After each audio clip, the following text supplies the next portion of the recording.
무너진 기대와 다시 소망이라는 제목으로 말씀 나누겠습니다. 지난주에 제가 좀 아팠다가 지난주에 설교를 한 것을 보니까 제가 참 몹쓸 짓을 했다. 설교 동영상 올라온 거 보니까 거의 한 40분을 했더라고요. 그래서 참 불필요한 욕심을 부렸구나. 제가 늘 마음속에 여러분들에게도 몇 번 얘기하고 마음속에 늘 생각하는 게 그거였거든요. 설교 짧게 해라. 그리고 설교 쉽게 해라. 그거 안 되면은 어렵다.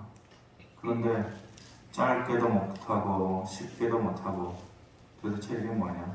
자책을 많이 했습니다. 오늘 설교를 준비했는데 첫 번째 장은 안 하려고요. 종려주일의 의미에 대해서 여러분들에게 몇 차례 말씀드렸습니다. 예수님께서 십자가 지시려고 예루살렘으로 들어오셔요. 죽음을 준비하는 입성이에요. 분위기가 무거운 건데 사실 예수님은 십자가 지시기 위해서 오시는 것인데 사람들이 종려나무 가지를 꺾어가지고 호산나 다윗의 자손으로 오시는 이시로 호산나 찬송하리로다 난리를 피우는 거죠. 길거리에 자기 옷을 빨고 그걸 보고 저는 호들갑이라는 생각이 들었어요. 호들갑. 저 사람들 왜 이렇게 종려나무를 흔들면서 호들갑을 떨까? 그게 왜 호들갑일까요? 예수님께서 내가 너희에게 왕으로 와서 너희에게 자유를 줄 것이다. 너희에게 금이나 은이나 먹고 살아갈 문제를 해결해 줄 거야. 한 번도 얘기하신 적이 없어요. 근데 자기들이 잔뜩 기대하고 나서 주님이 오셨네. 먹을 것 주시기 위해서 자유롭게 하시기 위해서 오셨네. 호산나 호산나. 그리고 나중에 그 기대가 무너지고 예수님께서 십자가 지셨을 때에 얼굴 싹 돌리고 배신하고 욕하고 저주하고 손가락질하면서 뒤돌아가죠. 그러니까 그 직전에 그들이 종려나무 가지를 흔들었던 것은 호들갑이에요. 진심이 아니고 믿음이 아니고 호들갑이었다. 잔뜩 기대했는데 실망으로 끝났어요. 낙심하는 마음으로 끝났어요. 십자가 앞에서 모두 실망하고 주저앉았어요. 그리고 돌아갔어요. 그렇게 끝나면 마치 영화를 보면서 슬픈 영화 새드 엔딩으로 끝나는, 그래서 그 영화의 끝자락에 도대체 그 자리에서 일어나지 못하고 마음을 꾹꾹 눌러야 하는 그런 마음처럼 그렇게 될 텐데 그렇게 끝나지 않았잖아요. 전혀 기대하지 않았던 일이 일어났어요. 예수님의 부활이었어요. 그런데 이스라엘 백성들이 그걸 몰랐던 게 아니에요. 예수님 누누이 얘기하셨던 거고 약속하셨던 거고 구약의 말씀부터 계속해서 얘기했던 거예요. 근데 단지 그 사람들이 관심 없었어요. 들으려고 하지 않았어요. 어떻게 그런 일이 있겠어요? 죽은 자가 다시 살아나는 것이 있을 수나 있는 일이에요. 기대를 하지 않았던 거죠. 그 일이 일어났어요. 전혀 기대하지 않았던 일. 그래서 이 종려주일의 다른 의미는 기대에서 낙심으로, 그 낙심이 다시 소망으로 채워지는, 그래서 종려주일의 의미를 그렇게 새롭게 찾아볼 수가 있을 것 같아요. 성경에서 말하는 하나님 나라의 백성, 우리와 같은 성도들의 삶의 패턴이 있어요. 삶의 공식이라는 게 있어요.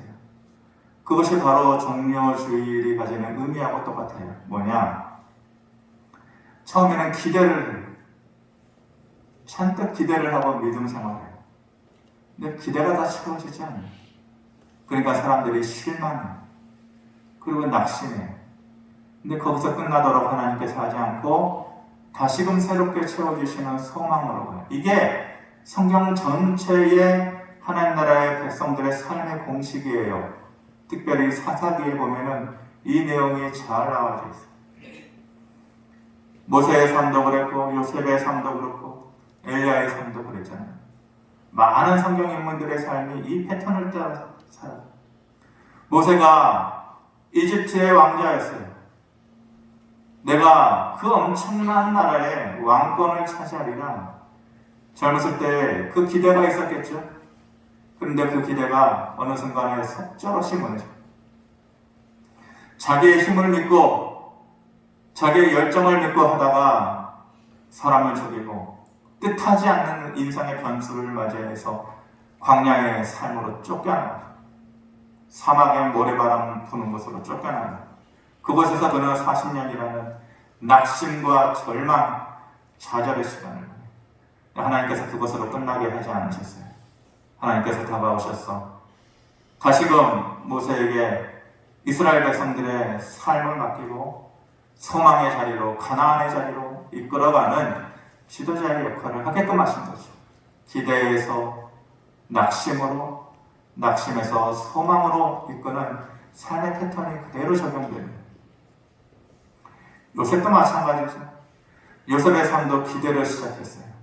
꿈에서 보았을 때에 주변에 있는 많은 사람들이 자기에게 절을 하고, 형들도 그렇고 부모도 그렇고 별들도 그렇고, 야, 나는 앞으로 엄청나게 위대한 사람이 될 거야. 하나님의 사랑을 듬뿍 받는 사람이 될 거야. 기대의 삶으로 가득 찼어요. 근데 기대가 채워지지 않았어요. 오히려 믿었던 형들에게서 죽임을 당할 뻔하고 애국으로 팔려가서 종노릇하게 되죠. 낙심하고 실망하고 때로는 감옥에도 가죠. 근데 그렇게 끝나게 하지 않으셨어요.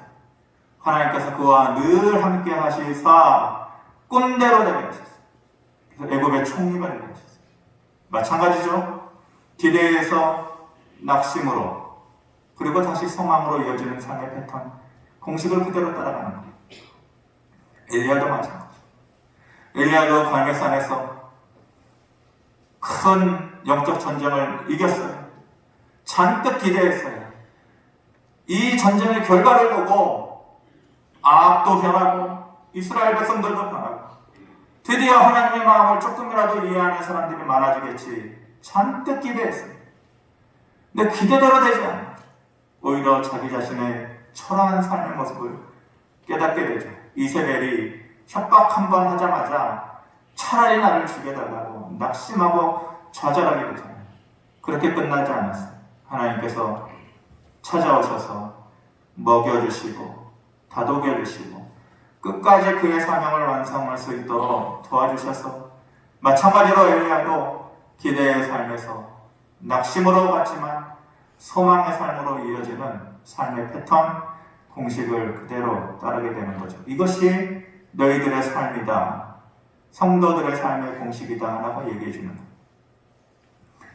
제가 구약 설교를 많이 하지만 신약의 설교를 할 때에 이 요한복음 5장에 38년 된 병자 참 좋아. 여러 가지 의미를 담고 있고 우리 인생의 의미를 돌아보게 하는 그런 스토리입니다. 그런데 이 38년 된 병자의 삶의 모습이 마치 요거랑 똑같은 거죠. 종려주일이 가지는 의미, 그리고 하나님 나라의 백성들의 삶의 모습을 그대로 따라가는 거예요. 그 38년 된 병자의 이야기 속에 기대와 낙심, 그리고 다시 소망으로 이어지는 그 삶의 모습을 보여주고 있는 것이죠. 예루살렘에 베데스다라고 하는 연못이 있었어요. 많은 사람들이, 특히 걷지 못하는 자들, 또 죽음을 앞둔 자들, 많은 사람들이 모여들었어요. 왜 그럴까? 3절, 4절에 보니까 그 안에 많은 병자, 맹인, 다리 저는 사람, 혈기 많은 사람들이 누워 물의 움직임을 기다리니 이는 천사가 가끔 못에 내려와 물을 움직이게 하는데 움직인 후에 먼저 들어가는 자는 어떤 병에 걸렸든지 낫게 되리라. 이해하시겠죠? 가끔씩 물이 움직여요. 아, 천사가 내려와가지고 자기 몸을 담그나 보다. 이때에 처음 들어가는 사람이 무슨 병에 걸렸든지 낫게 된다. 그런 전설이 있었어요. 그런데 한두 명이라도 나은 일이 있었겠죠? 그러니까 그 많은 사람들이 팩트가 없이 어떻게 모여들겠어요? 사람들이 그 베데스다 연못에 몰려들었던 것이에요. 공통적으로 그 모여든 모든 사람들이 가지는 마음이 뭐였겠어요? 기대죠. 기대. 나도 나을 거야. 그러한 기대를 공통적으로 가지고 모인 것이에요. 그런데 얼마나 많은 사람들이 나왔는지는 모르겠지만은 대부분의 사람들의 그 기대가 채워졌겠어요? 모인 사람들마다 늘 경험했겠어요? 아니겠죠. 오히려 낙심하고 돌아가는 사람들이 더 많았을 거예요. 누가 이런 쓸데없는 전설을 퍼뜨려가지고 이 생고생을 시키느냐. 그렇게 돌아가는 사람들도 있었을 것이고, 아니 많았겠죠. 대부분의 사람들이 그랬을 것이에요. 어떤 사람들은 이래도 저래도 안 되는데 그냥 이 자리에 눌러 앉아있자. 내 인생에 뭐 기대할 것이 있다고. 행여 여기 있으면은 뭐라도 있겠지. 그렇게 눌러 앉아있는 사람들도 있었을 것이에요. 그 자리에 그 현장에 이 38년 된 반평생을 질병으로 허덕이면서 살던 이 병자가 있었던 것이잖아요. 어느 날 주님께서 그에게 나타나시죠. 그러면서 물어봐요. 너 낫기를 원하냐? 우문이죠. 우문. 낫기를 원하니까 그 자리에 있죠. 주님께서 낫기를 원하냐? 그랬을 때 그 병자가 하는 말이 7절에 병자가 대답하여 주여 물이 움직일 때에 나를 못에 넣어주는 사람이 없어 내가 가는 동안에 다른 사람이 먼저 내려가나이다. 제일 먼저 내려가야 되는데 물이 움직일 때에 움직이지를 못하니까 다른 사람이 항상 먼저 내려간다는 거예요. 내가 가는 동안에 다른 사람이 먼저 내려가나이다. 이 말에 무슨 마음이 들어있어요? 낙심이 들어있죠. 처음에는 기대에 잔뜩 하고 베데스다 연못가에 자리 잡았는데 38년 동안 자리 잡았는데 그런데 내가 내려가는 동안에 항상 다른 사람이 먼저 내 인생은 그렇게 늘 남에게 뒤처지고 밀리는 인생이었습니다. 이 말 한마디에 뭐가 있어요? 좌절입니다. 절망입니다. 낙심입니다. 그런데 예수님께서 그 인생은 그것을 끝나게 하지 않으셨잖아요. 8절 9절 우리 같이 한번 읽어보겠습니다. 시작. 예수께서 이르시되 일어나 내 자리를 들고 걸어가라 하시니 그 사람이 곧 나아서 자리를 들고 걸어가니라. 아멘.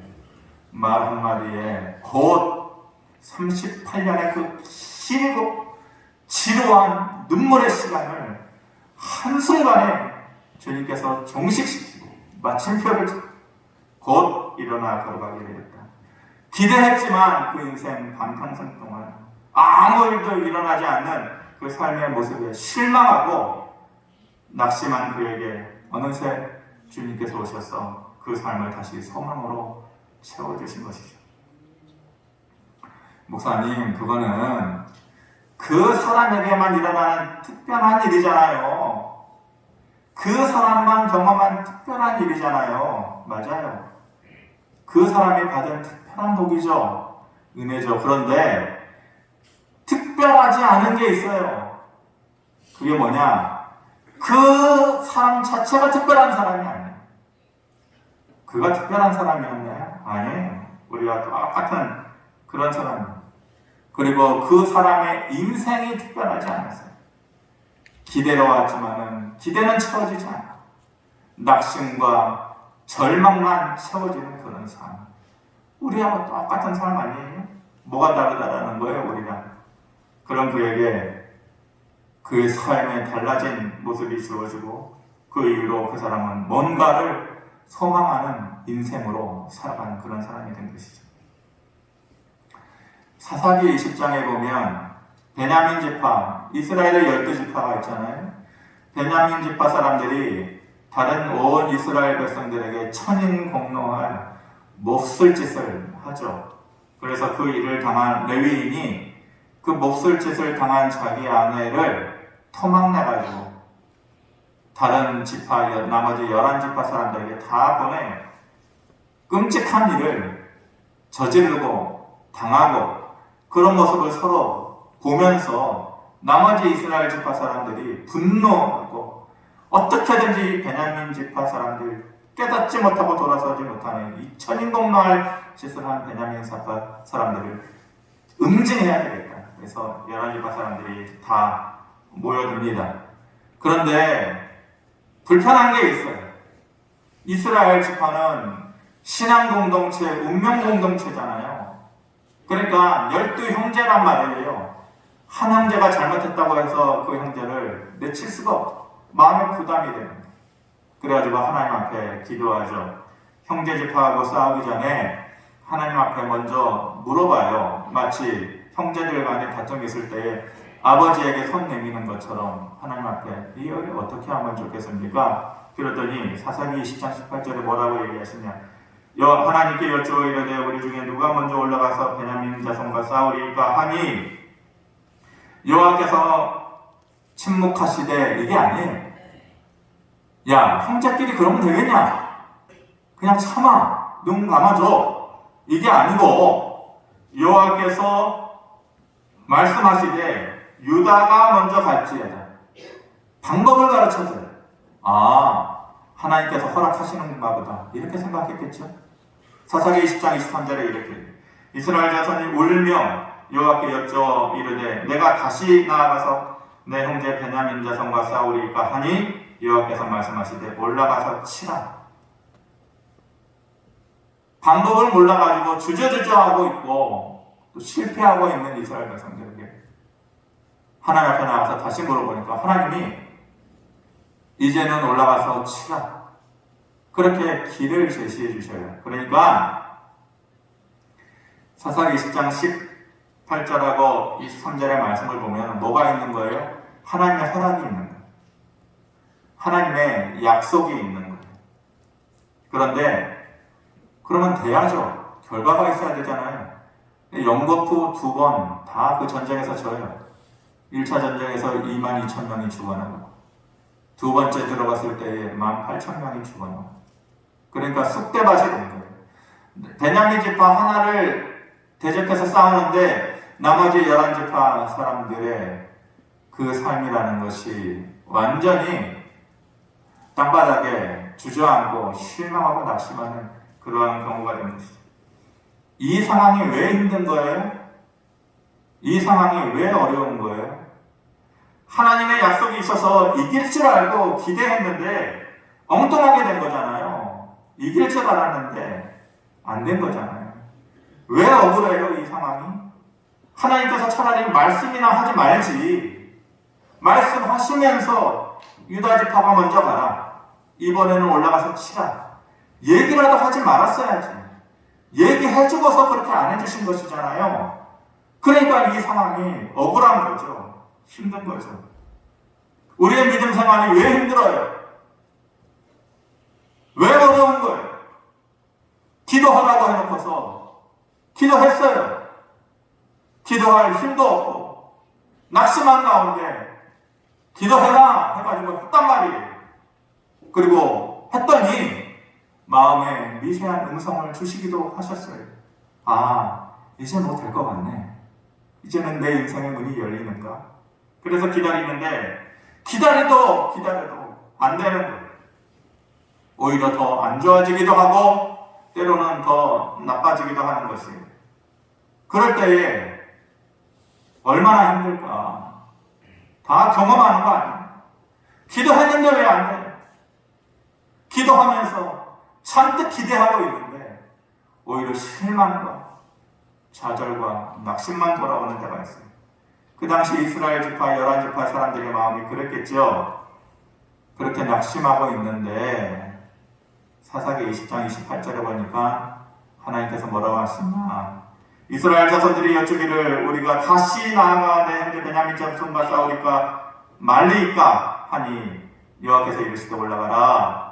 내일은 내가 그를 너의 손에 넘겨주리라 하신지라. 내일은 너의 손에 넘겨줄게. 왜 첫 번째 하지 않고요?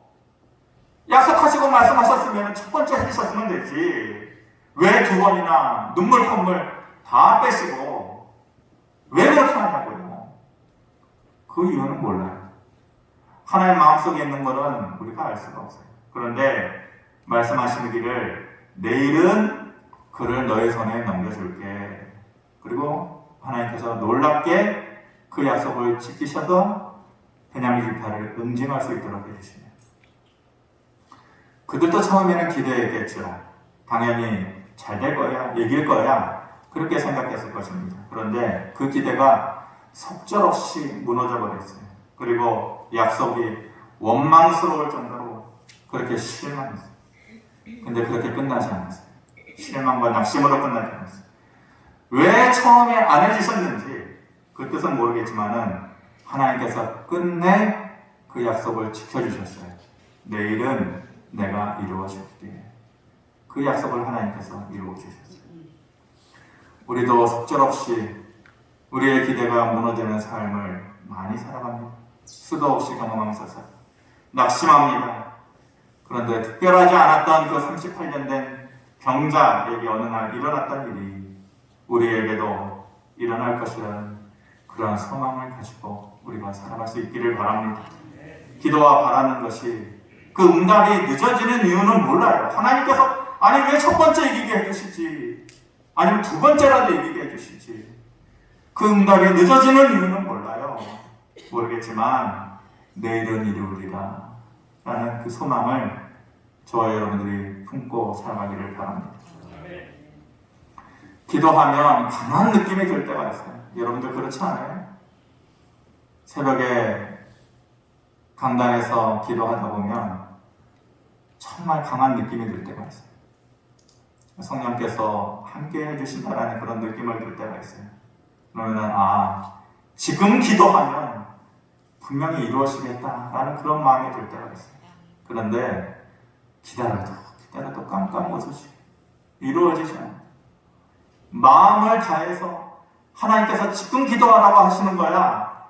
그래서 온 마음을 다해서 기도했는데 아무리 기다려도 이루어지지가 않아요. 기도 괜히 했다, 쓸데없는 열심 부렸네, 그만두고 싶은 마음이 들 때가 있어요. 하지만 또다시 한참 동안 잊어버렸다가 다시 기도하고 그러죠. 그러면서 하는 말이 혹시 하나님의 때가 아닌가? 더 기다리라고 하는 것 아닌가? 그런 생각하면서 내가 아쉬우니까 또다시 기도의 자리로 가면서 내 마음속에 위안을 주면서 스스로 하는 말이 있죠. 뭐냐? 기도는 씨 뿌리기 하는 거야. 씨 뿌리기. 스스로의 위안을 주는 거예요. 기도는 씨 뿌리는 거야. 지금 뿌리면 당장 열매 맺지 않아도 언젠가는 분명히 열매 맺어지는 것이니까 지금 씨 뿌려놓자. 그런 생각을 하면서 수도 없이 저도 무너져요. 기대했던 것들이 속절없이 낙심하는 마음으로 돌아올 때가 너무너무 많이 있어요. 그런데 여러분들을 낮게 보는 것이 아니라 여러분들보다 제가 조금 더 나은 점이 있다면 말씀을 보잖아요. 말씀을 연구하고 말씀 속에 나타나는 그 성도들의 삶의 공식과 패턴이라는 것이 뭐라는 것을 알잖아요. 그게 뭐예요? 기대하는 것에서 낙심으로 나아가고, 하지만 그것에서 끝나는 것이 아니라 다시 소망으로 이루시는, 어떤 식으로든 이루어지게 하시는 하나님의 능력이 있을 것이다. 그 마음을 가지면서 또다시 기도의 자리로 나아가는 것이죠. 동기 목사 중에 아직 담임 목사로 청빙을 받지 못한 목사들이 몇 있습니다.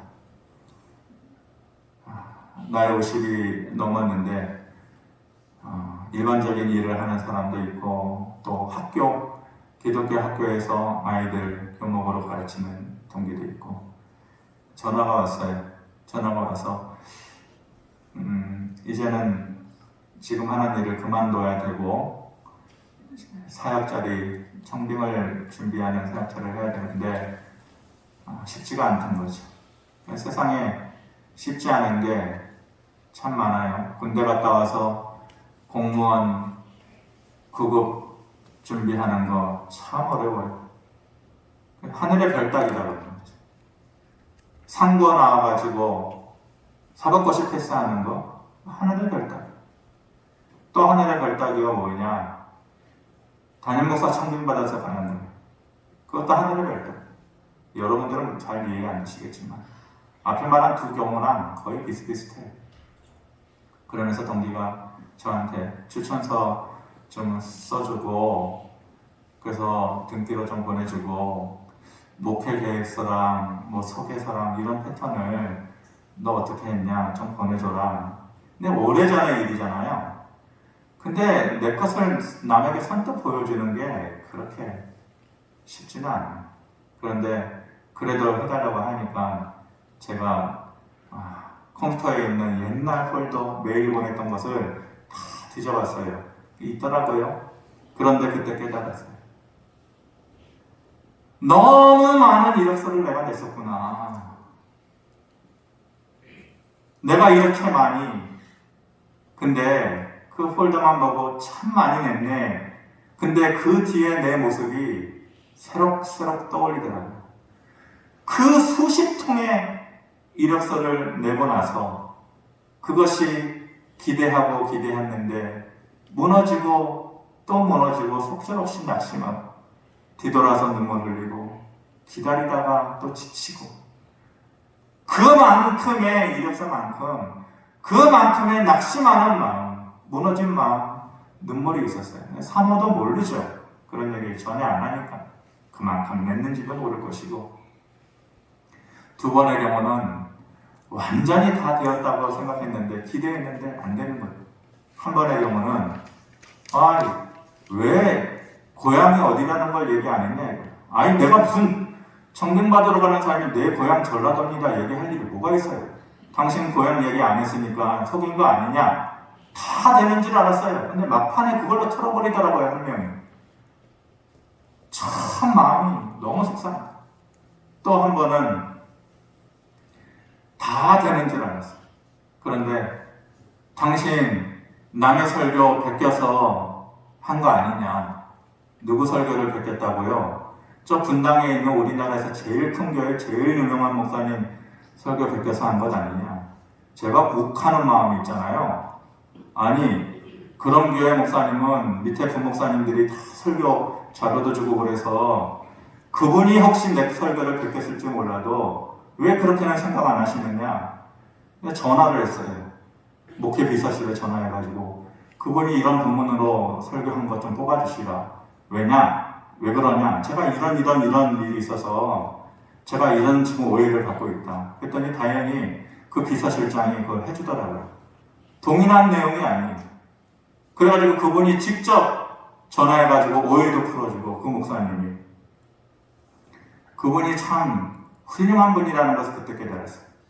그분은 대한민국을 대표하는 목사님이고 저는 아무것도 아닌 나부랭이고 그런데 직접 오해를 풀어주시고 그것이 아니다 그렇게 얘기해 주시더라고요.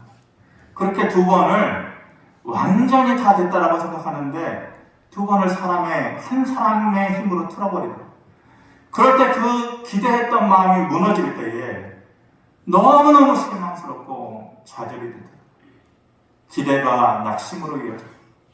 그런데 그걸로 끝나지 않았잖아요. 오늘 저는 여기 있잖아요. 예. 다시금은 하나님께서 소망의 자리로 이어주시는 거죠. 누구라도 기대가 무너지면 낙심해요. 당연해요. 그런데 한두 번 안 되었다고 좌절하면 안 돼요.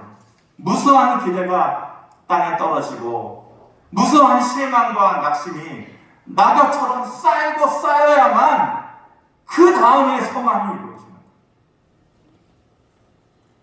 사람의 죽음 소식이 들을 때 아쉬울 때가 두 번 있었어요. 첫 번째는 노무현 대통령 서거하셨습니다. 그리고 두 번째가 올해 2월 달에 이어령 교수 돌아가셨을 때 대한민국의 최고지성, 최초의 문화로 전환하셨다. 그런데 그분이 평생 강의를 하고 글을 써온 사람이잖아요. 근데 그분의 마지막 말이 내 마지막에는 글로 내 마지막에 마음을 남기지 않을 거야. 내 말로 남길 거야. 죽기 전에 내가 하고 싶은 말로 남길 거야. 그러면서 마지막에 그분이 한 말이 뭐냐? 여러분, 내가 없는 세상 잘 있으세요. 참, 저는 이분이 대한민국 최고의 지성인이잖아요. 지성으로 평생을 살다가 죽기 직전에 하나님 만나고 지성에서 영성의 삶을 살아간 사람이에요. 참 어려운 삶이죠. 마지막에 하나님을 느낀 사람이에요. 이분이 무슨 마음으로 이 얘기를 했을까? 여러분, 죄가 없는 이 세상 잘 있으세요. 저는 이분의 마음을 다 알지 못하겠지만 이분이 하신 말이 축복일 것 같아요. 그리고 소망일 것 생각해요. 이분이 그때 했던 말, 그 전에 했던 말이 있어요. 전에 여러분들에게 한번 소개했는데, 젊은이는 늙고 늙은이는 죽어갑니다. 세상의 인생의 그 참된 의미를 담고 있는 말이죠. 젊은이는 늙어가고 늙은이는 죽어갑니다. 그리고 마지막으로 한 말이, 이제 내가 없는 세상 여러분 잘 있으세요. 마지막 남긴 말이에요. 저는 이 말이 그거인 것 같아요. 여러분 잘 있으세요. 여러분 다 잘 될 거예요. 너무 두려워만 마세요. 내일이면 이루어질 거예요. 저는 이 말 속에 이 의미를 담고 있으리라 생각을 해요. 종려나무 세차게 흔들었던 그때의 그 사람들의 기대는 속절없이 무너졌어요. 그런데 그 낙심한 마음을 하나님께서 더 좋은 곳으로 채워주셨어요. 여러분, 기대하고 또 기도하면서 사는데 힘들죠. 이루어지지 않고 오히려 더 낙심되고 좌절되고 무너지고. 그런데 그 마음이 낙엽처럼 쌓이고 나서 성도의 마지막 삶의 공식, 소망으로 가는 것. 그 은혜가 있기를 바랍니다. 고마우신 아버지 하나님, 무너지고 좌절하고 넘어지고 하나님 기도했는데 왜 그래요? 그렇게 낙심할 때가 참 많이 있어요. 난 모르게 눈물을 흘릴 때도 참 많이 있고. 그런데 낙엽처럼 그 낙심의 마음이 쌓이고 쌓여야 소망이 이루어지네. 그 마음 가지고 믿음 흔들리지 않고 끝까지 하나님 의지하며 살아가게 하여 주시옵소서. 예수님의 이름으로 기도합니다. 아멘.